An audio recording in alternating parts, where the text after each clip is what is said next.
Okay, so this is a little bit of a different format. We're doing something more of like a round table. So please don't feel bad about sitting behind us because we're not really speakers here. It's a conversation.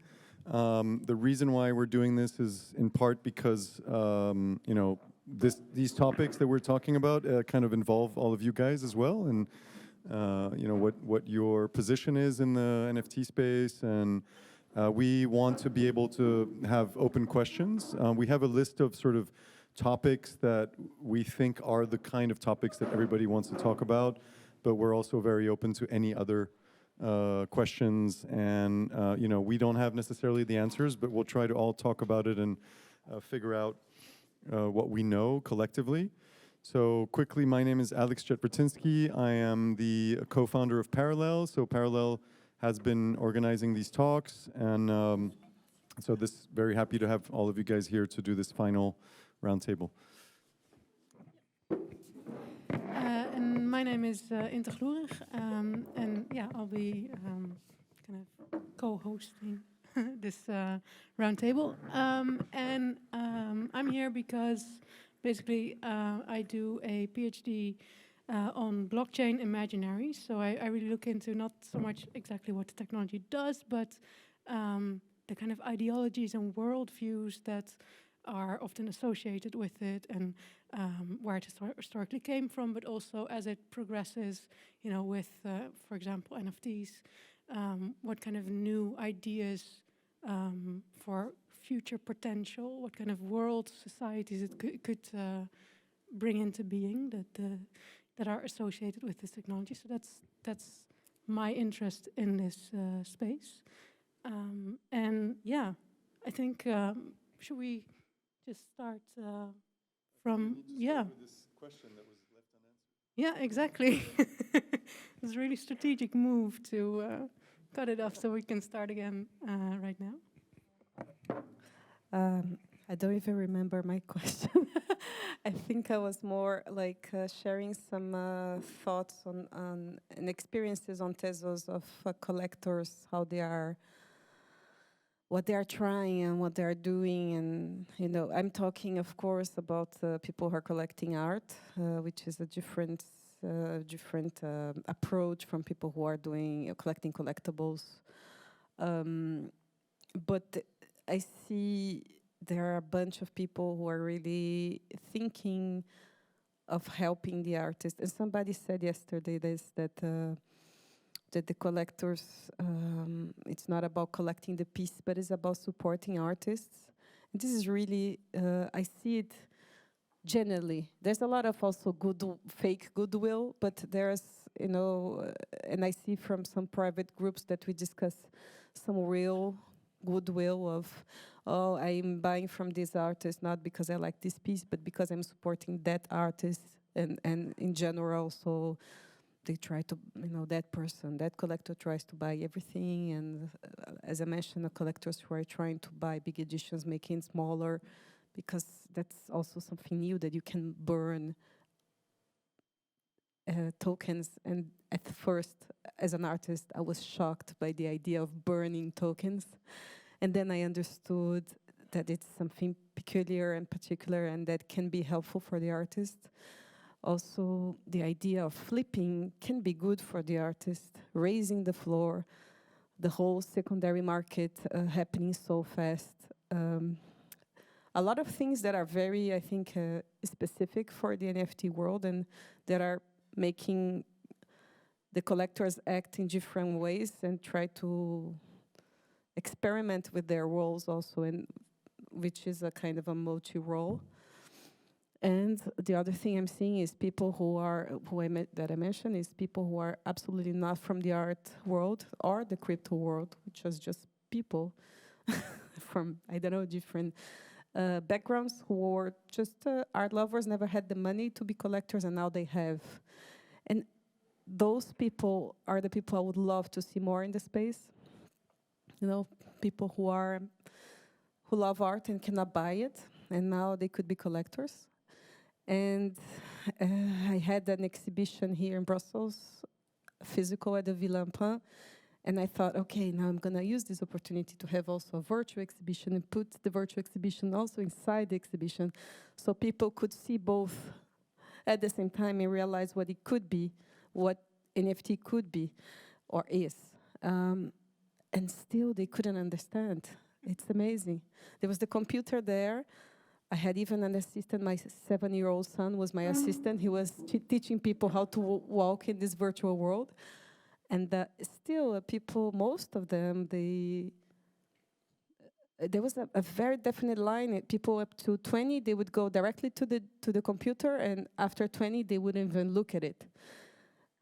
And almost the people who went to it didn't even look at the exhibition, just at the computer. So it's like this, how to make this bridge, you know? Maybe because I was independent artist doing something.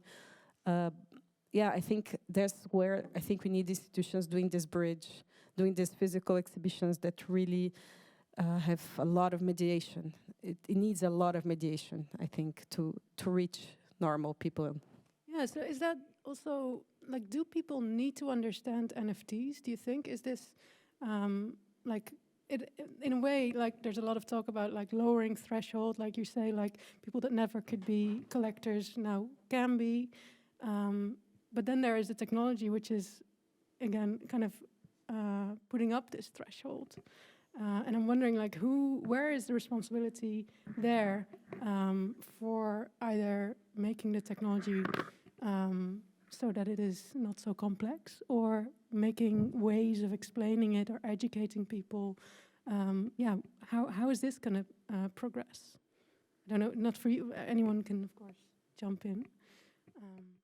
Yeah, I mean, we did some experiments, and yes, it is very complicated. But I think it's just to get the first step. So as soon as somebody collects one NFT, they understand. There is a thing, as soon as you buy one, you understand, or two or three. Like what I did with Nico, I sent him 2 Tezos, and then he started to collect. Or I did the same thing with Dominique. Is Dominique here? No, with Dominique Moulon. I sent him 10 Tezos, and he started to buy. And then he understood exactly. And you get caught in this idea of collecting NFT very quickly on the thing. And it's more, but it's difficult to get people. I mean, except if you want to send a lot of money around for people to learn to connect. But there is this thing of you understand if you practice it. We have an NFT that we're selling at Brussels at the booth, and what we decided is that we needed to make this as easy as possible. People need to buy it on their mobile phone, and so we were like, okay, can't be in crypto because 99.9% of the people coming to this fair will not have crypto. And so basically we calculated that every transaction that we did, even though we were there with the person, took about 20 minutes. Because first you have to register, then you have to get an email that confirms you, then you have to get a wallet that's like a non-custodial wallet, then you have to transfer your asset to MetaMask, but then you also have to be on Polygon, so you have to transfer your MetaMask to Polygon, then you have to go and, I mean, it's like every step of the way feels like you're dealing with web development in the 90s. Like it's so, you know, it's like Web 3 is the most advanced version of the web that's also the most retarded version of the web. It's like and I think what's exciting about it in a sense is like everybody seems to be developing in their corner, and so at some point all these forces will join, but the big question about that is that will they join in a way that will create more centralization? And will we start getting platforms that will make it really easy for people to just go and buy and collect? Or will we still keep the idea of decentralization just with better UX, you know, which is obviously the most desired outcome, but I'm not convinced that that's exactly where we're going, so, yeah.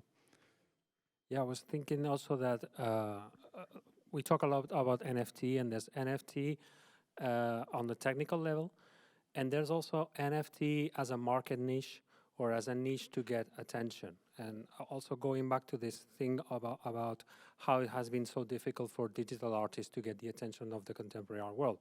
So it's like now we have this speaker series within ArtBrussels because NFTs is being talked about, okay?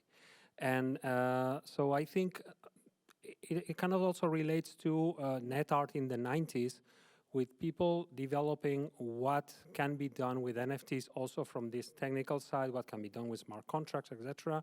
And people doing NFTs because NFTs are being talked about right now. So it's like the thing you have to do, you know? And that kind of veers in different direction and makes it more complex to talk about NFTs, you know? So I think one of the first things to think about or to educate people is telling them like these two layers, or that NFT is a way to have this kind of certificate of authenticity. There's all these other things that can be done with smart contracts also to work with that. But then, for instance, in my view, I think it's sometimes sold as it is a new art movement or a new art kind of art form, which I personally don't think it is, you know. But I think that kind of muddles a bit the conversation. I would, sorry. One little thing about this accessibility and the role of institutions, because if I look around me in my communities, but also group of friends, how it usually goes is that a friend tells you, hey, did you hear about this NFT thing, and shows you a little bit, and maybe you try together. There is a huge community online. You talk about it with your friends.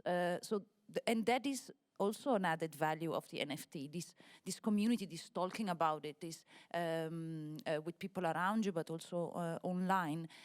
So maybe this getting into the NFTs, that maybe it's not there, the role of the institutions. Maybe the role of the institution, which is by definition a centralized place usually, it's somewhere else. And we were talking before about that NFT usually focus more on the economic and not on the transaction part. Maybe the role of the institution is more on, okay, what is the other value, the story behind it, the more art part, maybe. Yeah, I mean, I think there's also a narrative that's commonly used in the NFT space, which is basically the idea that we're breaking away from exploitation, right? So that artists mostly digital artists have been exploited by Web 2 platforms like Instagram and Facebook, and that essentially these artists are putting their work on these platforms, and that they're basically doing it like for exposure, and that maybe they'll get a job or a commission because the work is on Instagram, and then essentially Instagram sort of kind of owns it, and they can do whatever they want with these images, and that in a sense Web3 is like the way to break out of this. But I think that in a sense the problem with that approach is that people are still using Instagram to promote their NFTs, you know, and no? Well, and it doesn't matter. It's still, I mean, Twitter, Instagram, Facebook, and yeah, no, that's right. I mean, maybe some bots will respond, you know. I think in a sense, like to go back to what you were saying also, Pau, is that I think there is this idea that there are NFTs as I create a beautiful piece of art and I post it online and I make an NFT out of it. But then there's also this whole other idea of messing with smart contracts and with the blockchain. And I think if there is a new form of art that is emerging, it's more that than putting like something that you could have sold as a print. You know, if you can't sell it as a print, if you can't sell it in any other format than a blockchain-based art, like a Sarah Friend project, for example, then it is a new form of art. I mean, one way or another. I mean, sorry, to come back to that, it's exactly like with net art. There are people who are actually working with the possibilities of doing things online, and people who are just taking their art to the web, because that was what we were talking about. And that reminds me, like, I remember before this NFT boom, artists that were interested in the blockchain were discussing what was happening in the blockchain. They were discussing that mining, they were creating their own coins, and doing this kind of experiments and reflections on the whole structure. But then it's like all that disappeared, and it was replaced by this layer of selling images on marketplaces, no? Which I think it's quite interesting that, of course, it happened because of this people selling and all that happened afterwards, no? But it's kind of an interesting move. I think also that there was kind of a dip in that, but then you see also that people like Sarah Friend or I thought Terra Zero was came up before. Yeah, exactly. They transformed their kind of general blockchain art, is my way of referring to that kind of thing, that they're kind of reflecting on the technology. And it, I think, yeah, that's the kind of art that I generally find very interesting. And yeah, I was, yeah, I was sad for a while that I didn't really see it, but now I see more of it coming up. So I think that's really what we need, to have these critical reflections from the art world on the technology that now is so central in it, and not just using it as a way to transact. And I think that's really where an opportunity lies to make like good NFT art, let's say. Yeah.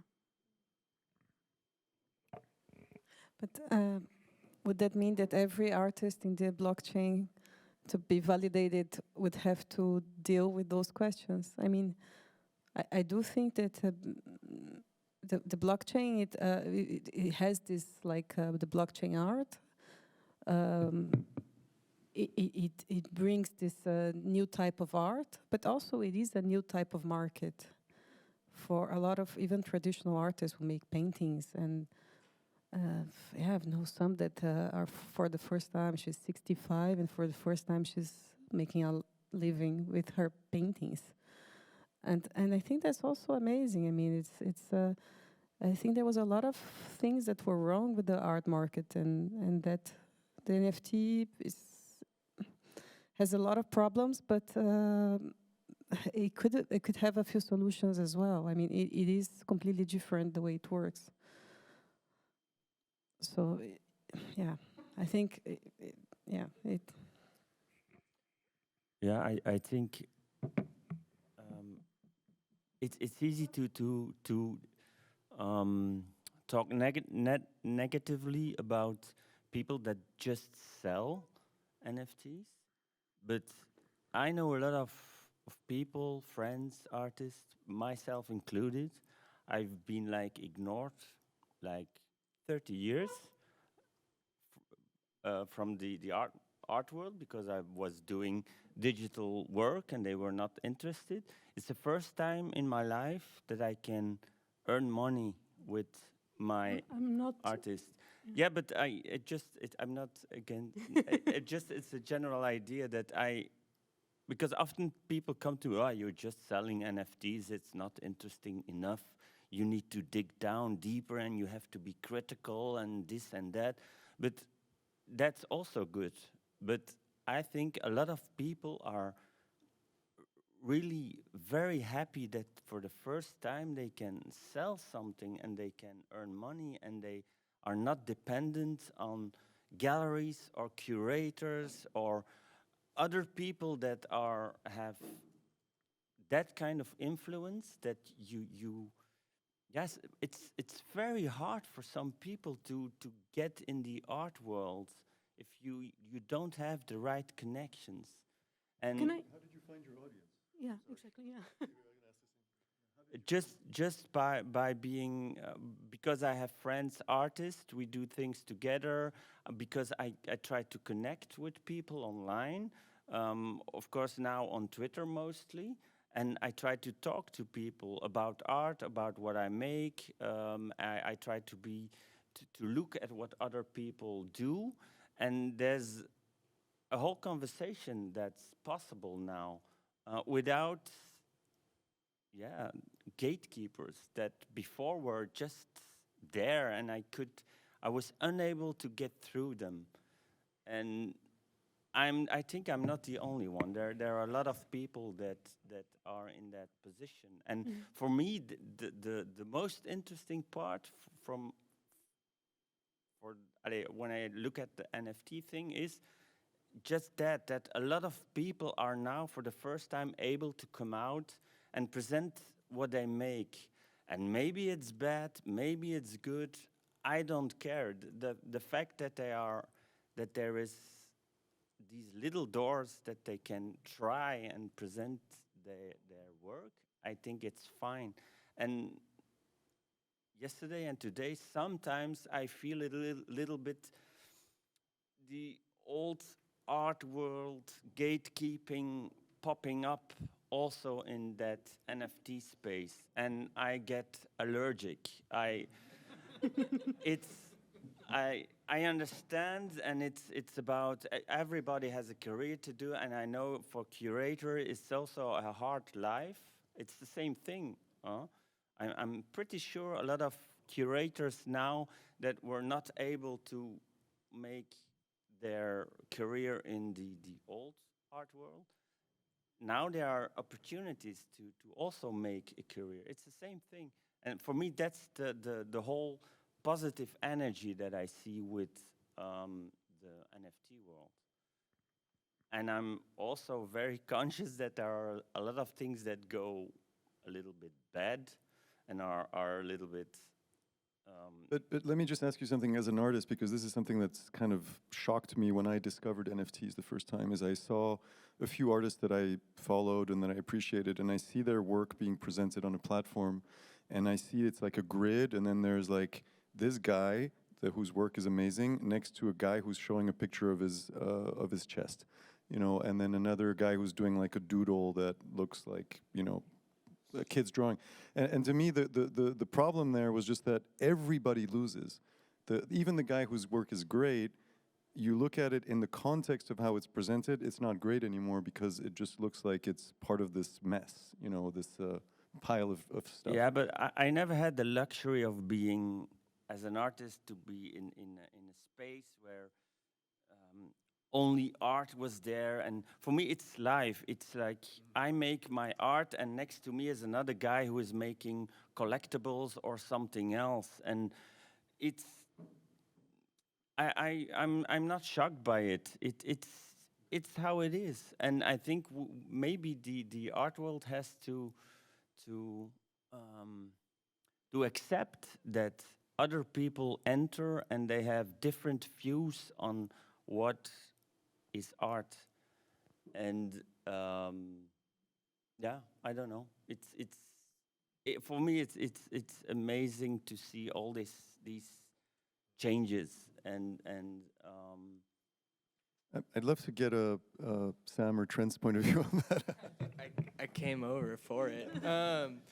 I mean, I'm like pretty much 100% in support of most of what you're saying. I think one of the things is, why did we develop the gatekeepers in the first place? Is I think an important question to ask, and like, why are we now talking about gatekeepers coming into like this space? I think it is a function of needing, like, people in general needing, you know, cultural shelling points, or like ways of getting kind of social consensus around what is culturally significant, or, you know, artistically accomplished, or any of these things, right? And so that's not to say that the current structures are particularly good at doing that.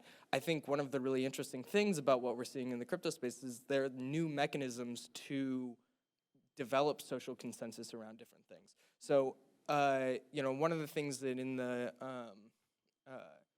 Ethereum ecosystem gets kind of some flack is like the idea of the shared contract, where everybody is kind of like minting on this one contract, and you lose some of the provenance associated with like, oh, it's really from this address, and there's this idea that, you know, all artists should be minting on their own contracts to establish that provenance, which of course, you know, increases the costs on top of, you know, how much work they have to be doing in various other ways. But the shared contract also actually, you know, presents this opportunity for like an artist collective to form, in which the people minting are kind of like all sharing directly in the profits of the work that they are all establishing together. They're also all then participating in helping promote and share each other's work, and really forming that community. Which is just to say that I think curation can take a number of different forms, but it does feel like at some point, like as Alex is saying, it is helpful to give some sort of context-specific information, and just in terms of like being able to process what one is seeing. Sometimes on scrolling through Hen, it can be such a like kind of mentally cacophonous experience, and I think it's only going to be harder to find an audience and generate a community unless we actually start to think about the structures that are able to do that beyond just like posting your stuff to Twitter and hanging out in a Discord. Yeah, only I think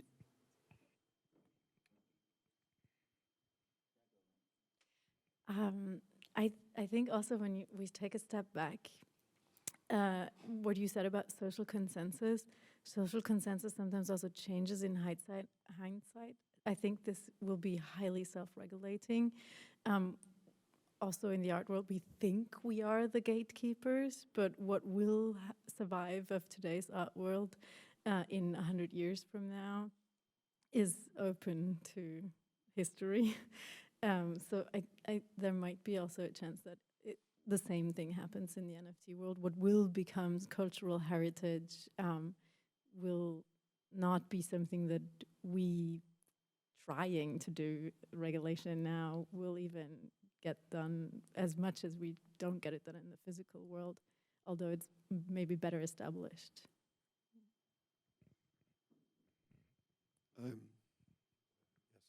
I also think that nobody these days goes to art fair to be culturally feeded. It's not, you don't go fed. So you don't go to these platforms to have the story, to have yet. I think it's just a matter of time that we get the equals of musea or galleries or other cultural institutions.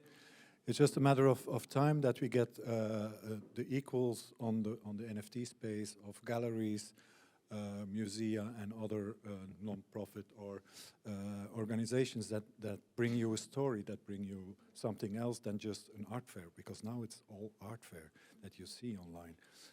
It's just like coming into space and you see sell, buy, and there's not a lot of story to it. You don't get fed. But do you think, I think you're also kind of referring to the influencers in the space that are kind of acting as curators now. Am I correct, or? Yes, but it's not yet as deep as it should be, as I would like it to be. If I see an NFT, yeah. I want to know more about the artist. I want to see other stuff, non-NFT stuff. I want to go deeper, and this is really lacking for the moment. And I think an important kind of difference between these two is that there's such a direct commercial interest right now in the kind of curation that happens, or in the like which NFTs are known and get sold and are in the public eye. That's really directly linked to like commercial interests. And what you're saying, like those institutions that we know from like the traditional art world, they do have some, even if there are very many critiques to make of that kind of hierarchy there is a kind of non-profit element there that I'm really curious how we can get the good that had into this space as well, because it's so heavily, like, there is no, like we also mentioned before, like there is no talking about NFTs without the price. But how can we start to talk about NFTs outside of that? But it's also a responsibility of the artist itself. If we go into every show in the traditional space and in the NFT space, why not mingle them? Why not hybridize them and don't make a difference? They're just your artwork. And bring them together. Yeah, I was on a panel a few weeks ago where there was an artist, it was also about NFTs, and he was like, can we please talk about the art? Because everyone's talking about NFTs, but, what's really, as an artist, I think you want to talk about what you make rather than where you sell it. Yes, I would ask about the commercial thing about the NFT. I would say I'm not interested by making non-profit. Well, like he said, for the first time an artist can make money of his digital work. So I'm interested, in fact, by how to make money finally with your digital work. So, and my question would be very basic, because I know nothing about NFT. That's why I'm here for the moment, to know more about it. So a very practical consideration: what would be the best platform to work with, to put your artwork, well, not to put your artwork, but to generate your NFT, and that it's commercially good spread it, I don't know. So you want to make money? No, but I mean, we're all there. I mean, I joined the NFT to make money because of COVID. I need money because I didn't exhibit. After, I mean, I don't know, I only know Tezos.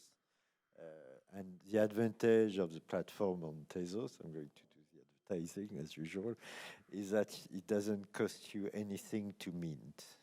I mean, it costs you 10 cents or something like that. Contrary to Ethereum, where you have to pay $50 to $200, but there are other systems where you pay after the sale. So, as a newcomer, it's better to go on Tezos or the other chain like Solana and things like that. Now, on Tezos, you have a lot of artists who are more experimental and things like that. So you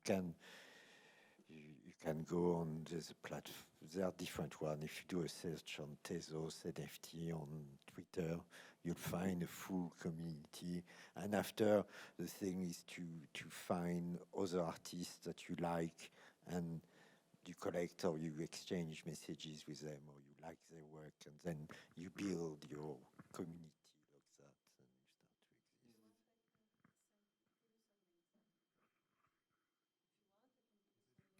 and you start to exist. Yeah. I just wanted to rewind a little bit to what you were saying about gatekeeping, the need for, or the lack of need for, and specifically what you said about curators and other cultural workers being able to work in this industry in ways they weren't before, which maybe I'm going to be a controversialist and say that maybe there's almost too much of an emphasis on artists in the conversation around NFTs.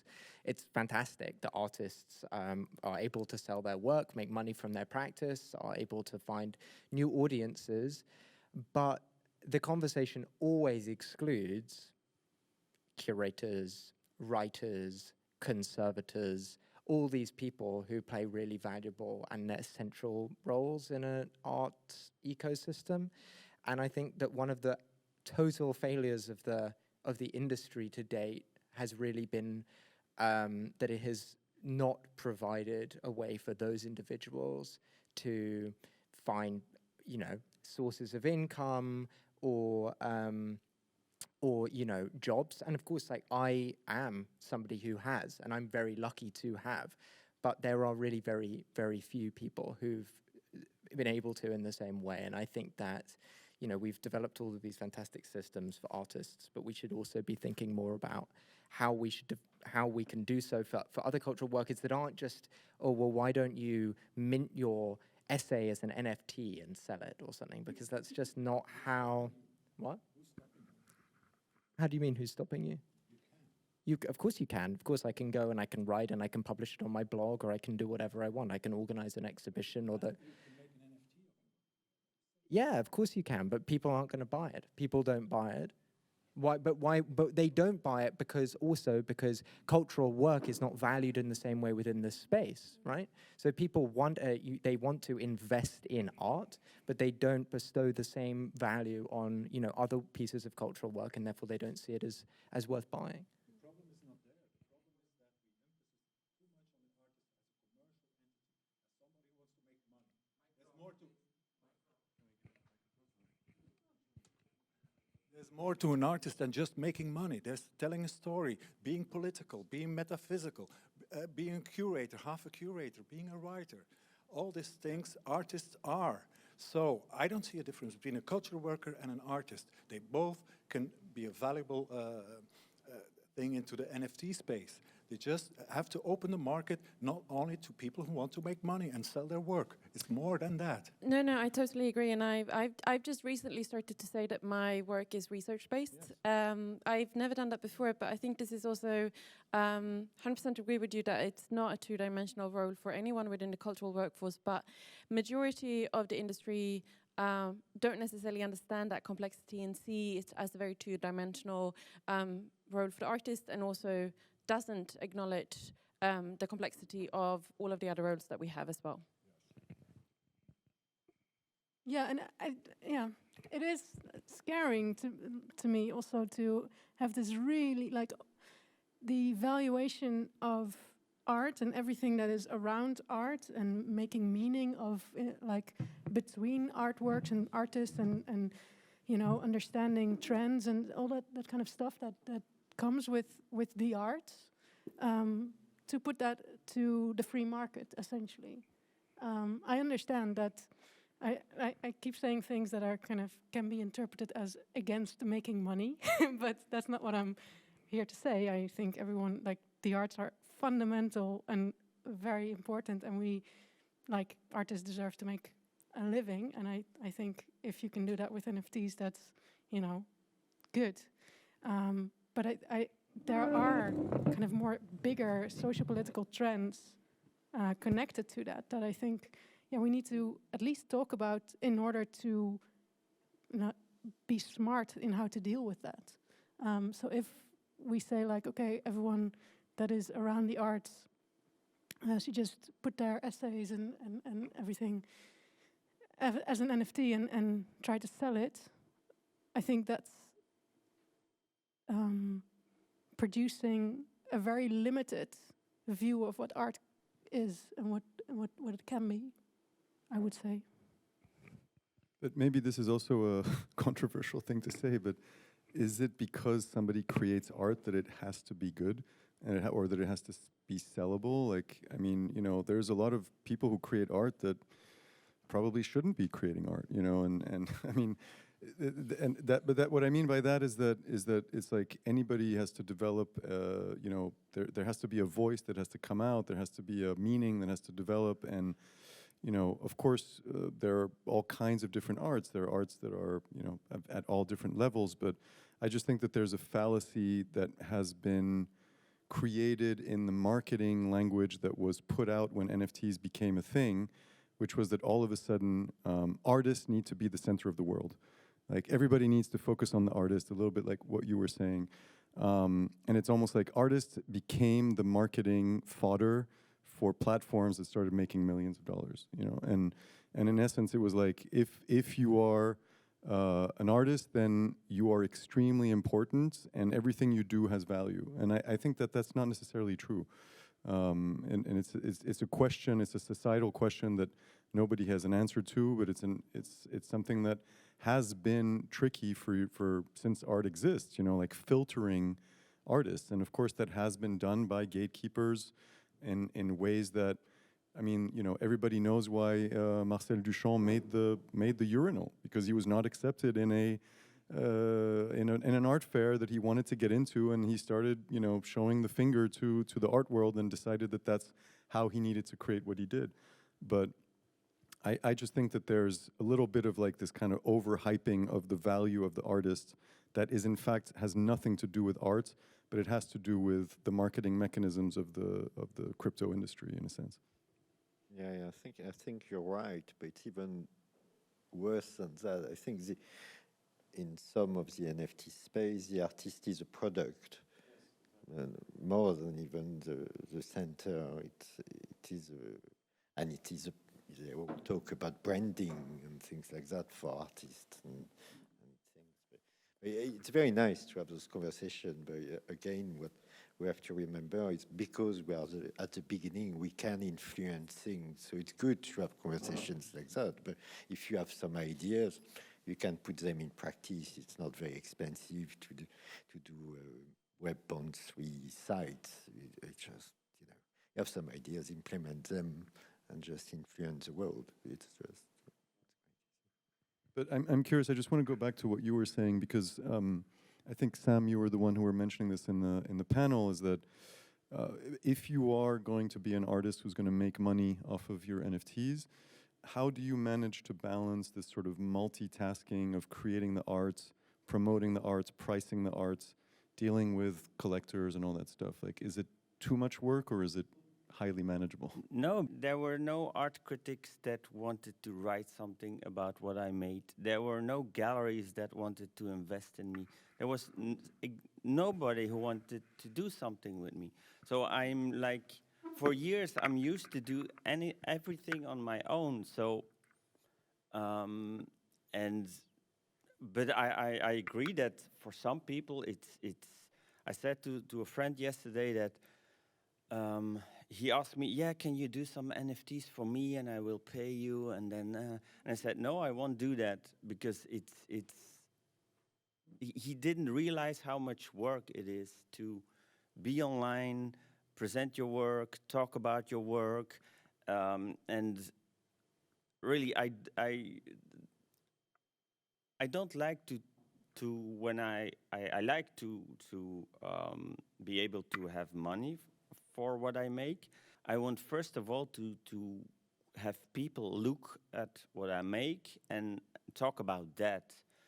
And but like I said, the money that comes in now, it's fantastic. And I'm sorry, but the landlord, he doesn't care about artistic or critical or whatever, or art here or art there. He just wants to see money. And so that's why, as an artist, I need to earn money. And for years, I have invented all kinds of ways to combine my artistic activities with earning money. And like I said, now it's the first time that maybe I could finally be a full-time artist. It's not the case for the moment. I still have another job to have money, but and that's kind of a luxury I see, because I see a lot of naivety also in the NFT world. Young people that think that they will be able to quit their job after some sales, which is ridiculous. For some it worked, but for most of the artists it won't work.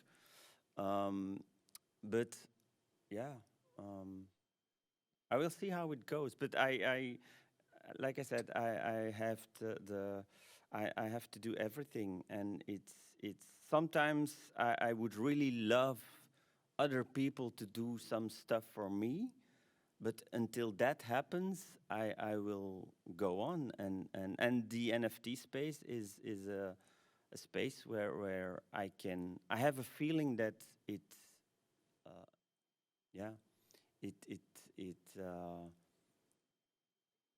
goes so far that I can earn money with it, which before it was not the case. I was just in the kind.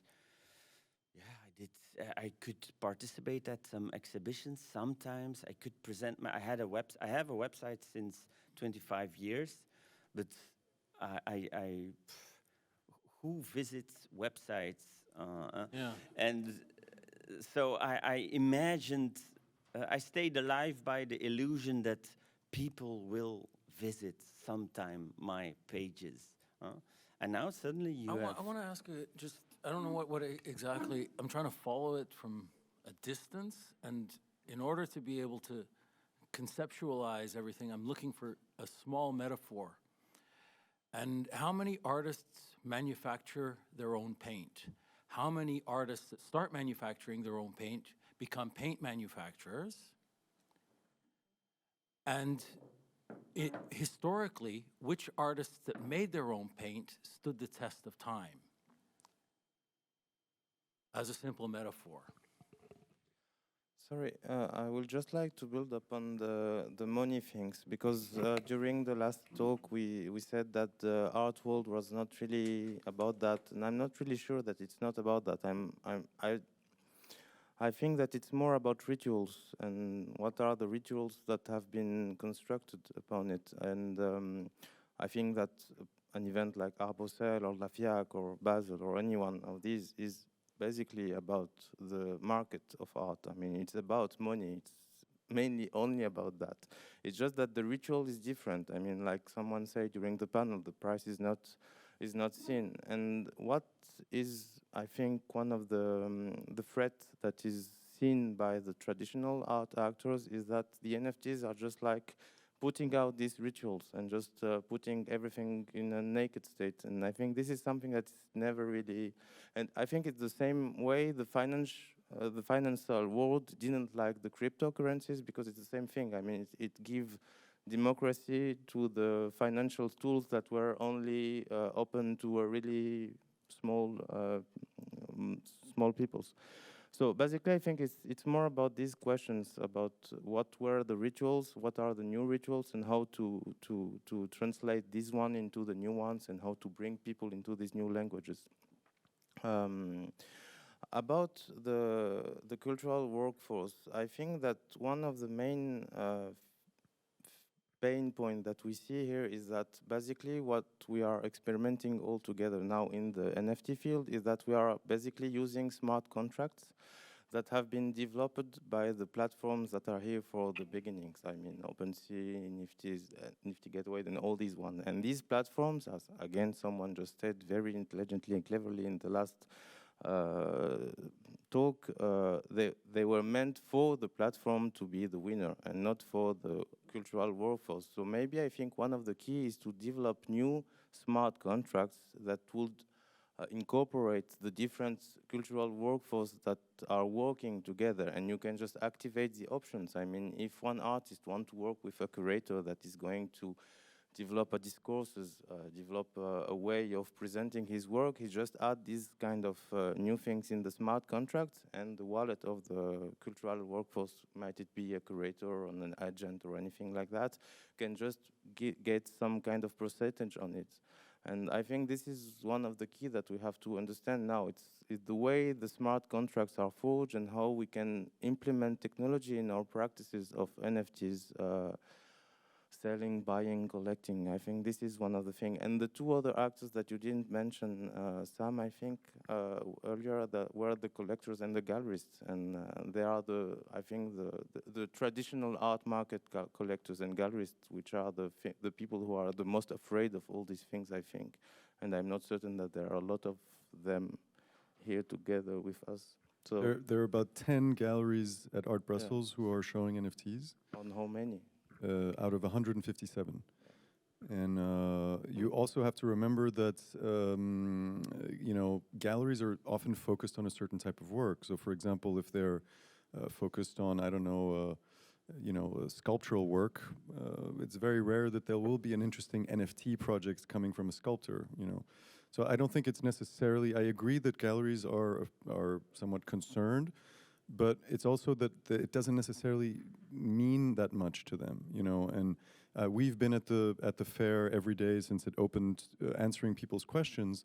And one of the things that we realize is that NFTs are just not for everybody. Like for some people, this will never touch their reality. It doesn't have to, they're already involved in enough things that are meaningful for them. They don't need this extra layer of complexity to come and be part of it. But on the other hand, there are a lot of people who will benefit from it and who don't know it yet. So it's all about this kind of filtering and onboarding process that has to happen to grow the community in the right way. But I think it's, not everything is just that the gatekeepers are bad and that the artists are the heroes that need to be brought out, which is, I know it's not what you're saying, but it is a narrative that you hear a lot in the crypto space. But just if I may add something, sorry.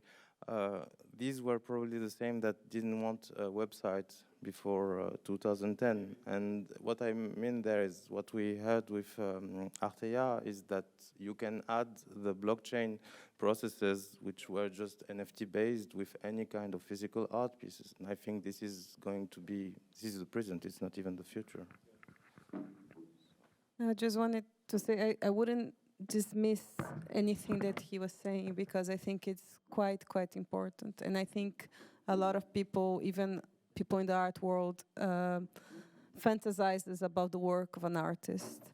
From all the artists I know, and I know mainly the successful artists, I would say maybe 0.5% have help from galleries, from their own galleries. Most of my friends have galleries, but the galleries don't really help them at all. So I would say for myself, I've done solo exhibitions, I've done exhibitions all over the world, but my ear is mostly, the majority of my time is producing, is writing for grants. It's a lot of work. A lot of work. So when you say, yes, so in the crypto space, a lot of work to get promotion, it's a fraction of the work that I used to have. Also a fraction of the money also, I have to say. So it's not sustainable. But I've sold much more in 3 months that I've sold my whole life. I've had a lot of more connections, much faster. And the works can be smaller. I mean, my works, they usually take months to get produced, or maybe a year. And here you can make, I can have a daily practice of making GIFs, for example, and it's not nothing. There's a lot of thought behind. There's a lot of meaning for me. It's months of research that went into that, but to do my solo show, and then also I can do something more light for the NFT space and make money out of it. And yes, it's a lot of work, and we are starting to discuss a lot between us artists in the space that we need curation. I don't say we don't need, I think we need. I'm also a curator, so we need curation. But what form, I think there's a lot of discussion of how this is not going to be the same type of curation.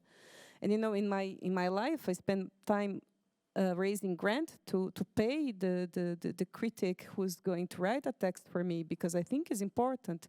All these works are important, and it's not easy for them either. I mean, most independent curators, they also struggle, and I help them in this fight. Usually, right now for the past 2 years, I've been working with an independent curator to do my solo shows, and she's fighting with me.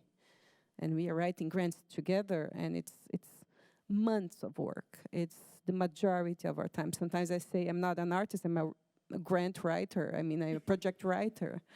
And so maybe it's not that complicated, but what's happening is that it's saturating of artists. So especially who's getting now into the NFT space is getting more and more hard to get visibility.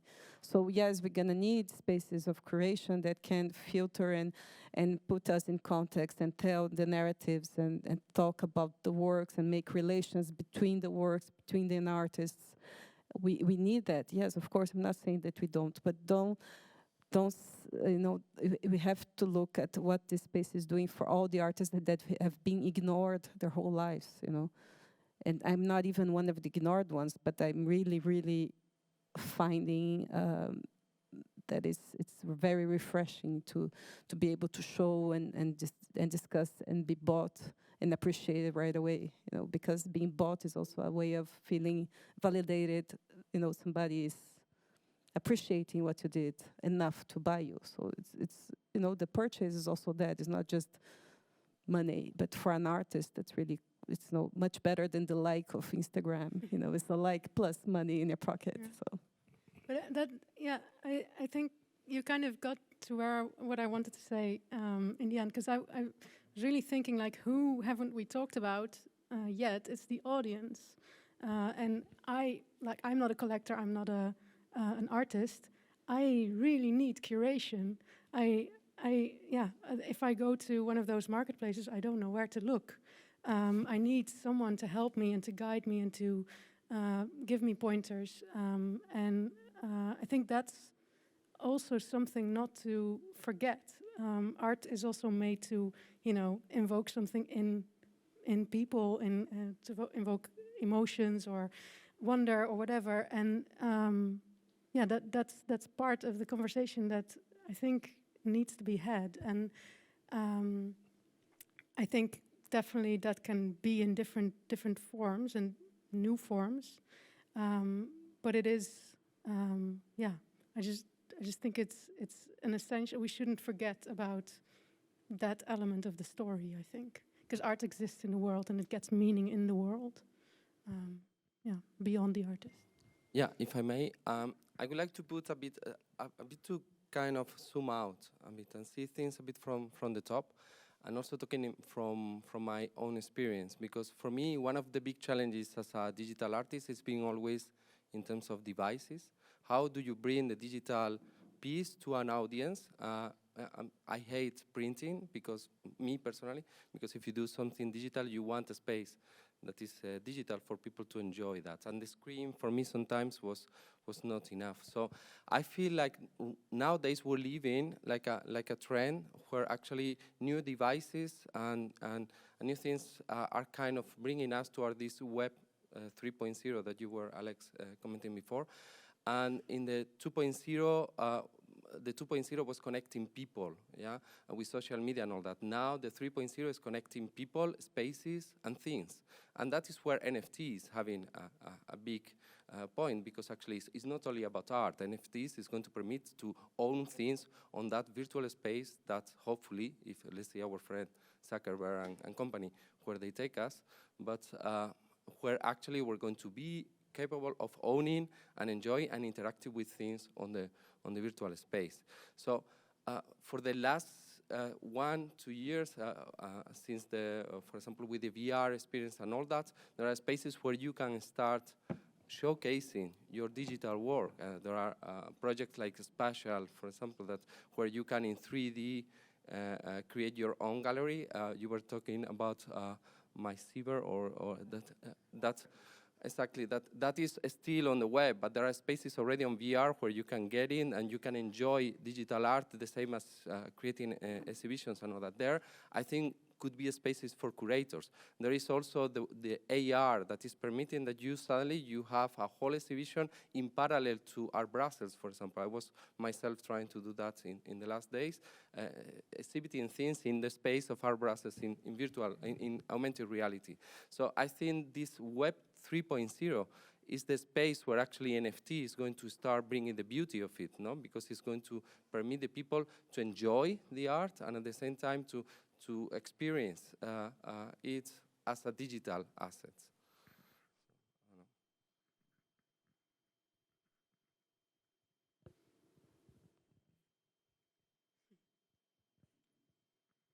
Yeah, I think what for me is so funny to see is maybe I'm talking just about the art world in Belgium, which I know a little bit. You get invitations sometimes from galleries, and they say they have an online viewing room, an OVR. And the first time I got that a message like that, I thought, wow, they will have some amazing space online where I would be able to see art. Then you go to these OVRs and it's just web pages. There's nothing special. And so for me, there's a lot of opportunities, I think, for galleries and for these NFT platforms to create spaces where curators can do their thing, and it's not really happening. It's not a lot of platforms have, like, also as an artist, I asked platforms to make it possible that I can do my own creation, that I mint a lot of work, and sometimes I want to put some NFTs together and make kind of an exhibition with it. And most platforms don't give that opportunity. And it's amazing to see that these commercial platforms, they apparently they are not interested in this kind of curation or But they're just sort of as a purely technical point on what you're saying, is that if you've spent any time developing for the web, it's also a mess. You know, it's like if you try to do like I was talking about with somebody earlier about metaverse projects. You know, there's a reason why these projects look terrible is because you can't create a beautiful visual environment that runs in a browser that will work on any computer and any phone today. But you have VR. You have VR headsets right now. Still, it's very early stages, and well, it's advancing. Yes. And hopefully, in some years, people will be able to enjoy not only VR, also AR. And suddenly, here there could be the work of many of artists that are here, floating around us, and we could interact with them. No, but I think that's a promise of the technology, but the promise hasn't been delivered yet, and everybody is working towards that, and it's kind of like, hopefully or not hopefully where things are going.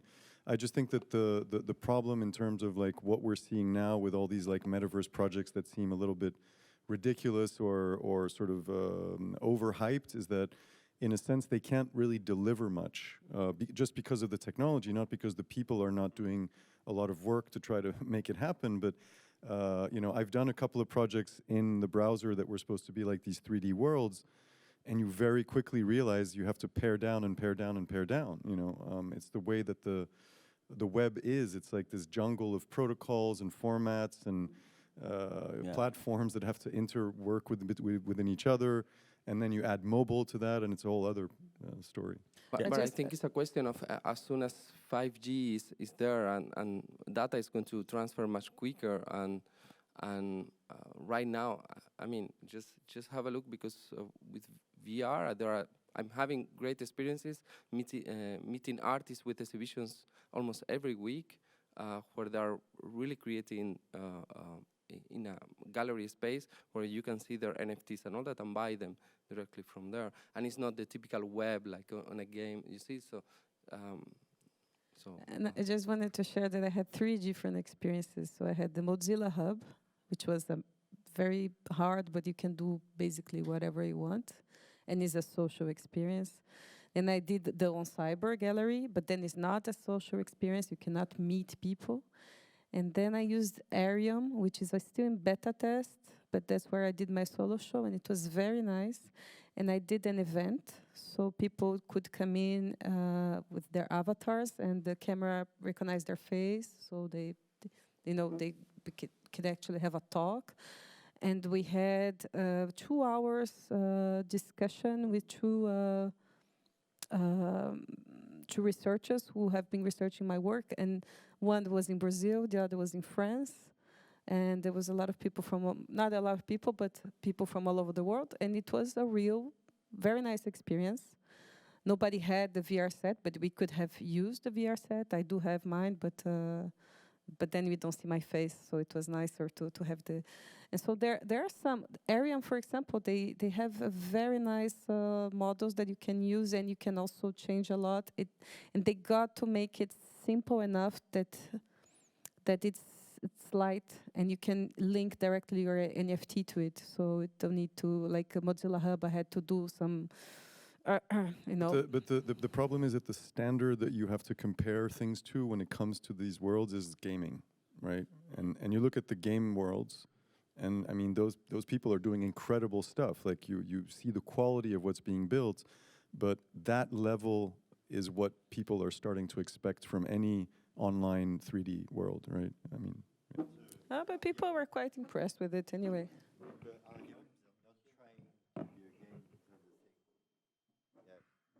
Ariums are not really trying to be like a game with the same aesthetic. It's quite abstract and it's quite stylized. And I went on a party on Arium, the BCA one, and it was very interesting. And it works very well because you have sound localization. So when you are close to people, it gets louder, or if they're on your right, and it really creates something. It really adds a lot to have this sound localization, even on your computer without the thing. But otherwise, it's not realistic at all. I mean, they're not attempting to be realistic. And it works very well, so, because it's quite fluid. It's nice that the experience felt real. I mean, and you could have an appreciation of the art. So that's for me that's the most important thing, that you could have an experience of the art that is different from entering the marketplace, for example, or sharing on Twitter. I think it was much nicer. And from all these three that I tried, it was the easiest one, quite easy to work with, and light, and it's a social experience. But it's not like getting a plot on crypto voxels, for example. That's something else still. But I think it was a very, very nice experience. And I see a very good artist in Tezos. What's his name? Greco? He made an amazing virtual exhibition, really. But then he had a person to design it. So he really had a budget and a person to design it. Then he made a very amazing exhibition that looks a bit more like what you said, more like a game. But yeah. I think we're going to be coming close to wrapping, so if there's any other topics. Yeah? Thanks.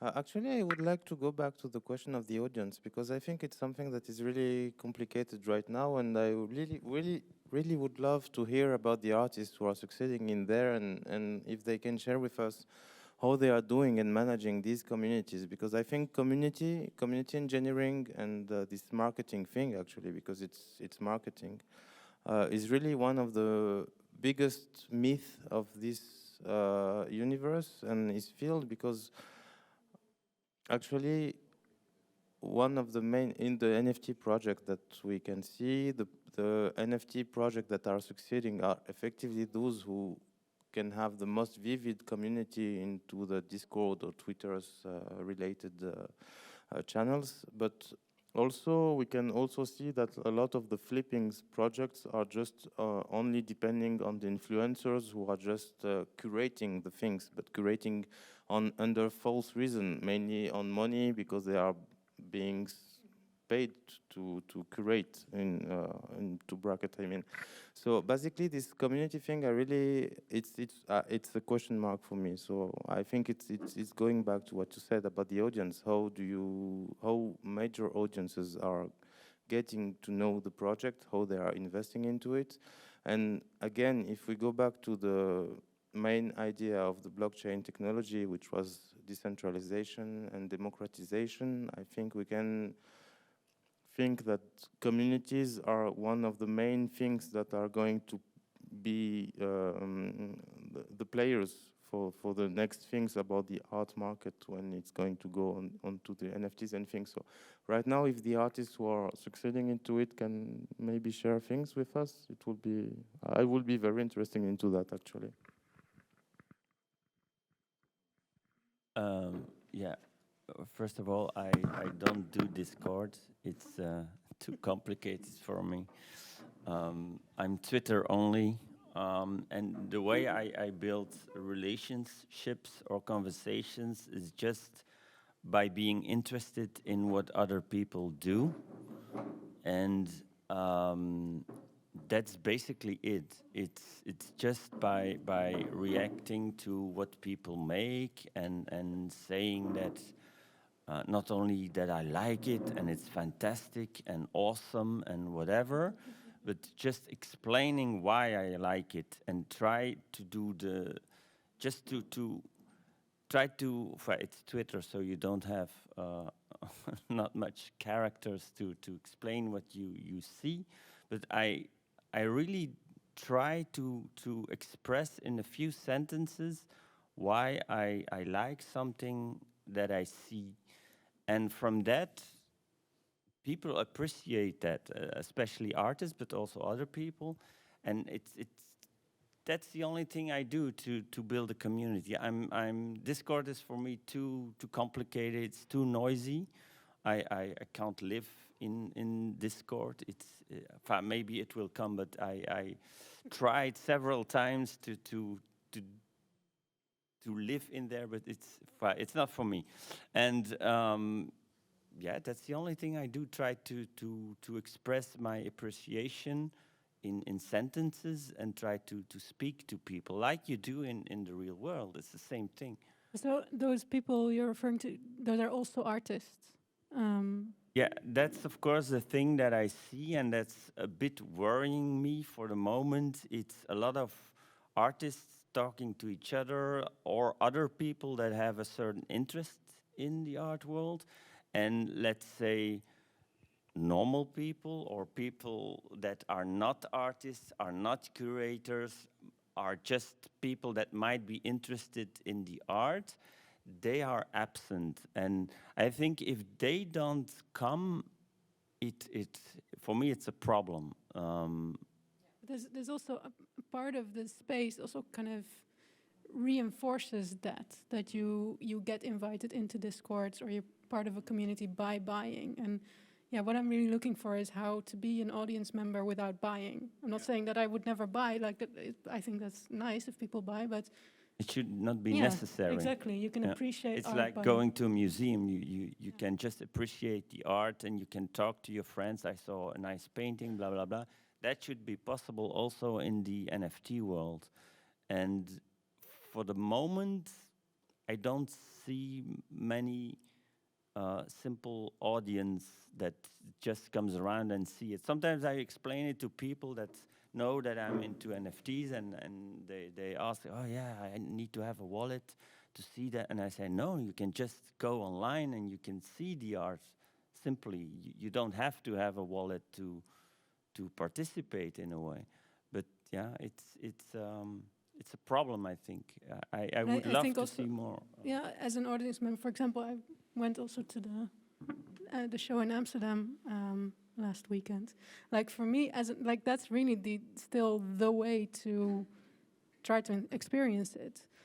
Also because then it is curated and you don't have to like have this wave of this endless feed, literally, of content that you have to kind of deal with. That's a very demanding way of presenting art, I think. And not, if you're not professionally in that space, that's I think also alienating people, which I hope there's going to be different ways of engaging the audience. I don't know, is this, what time is it? 7 o'clock. 7 o'clock. That was the... Thank you for coming, and this is the conclusion of our speaker series. So let's go and have a drink.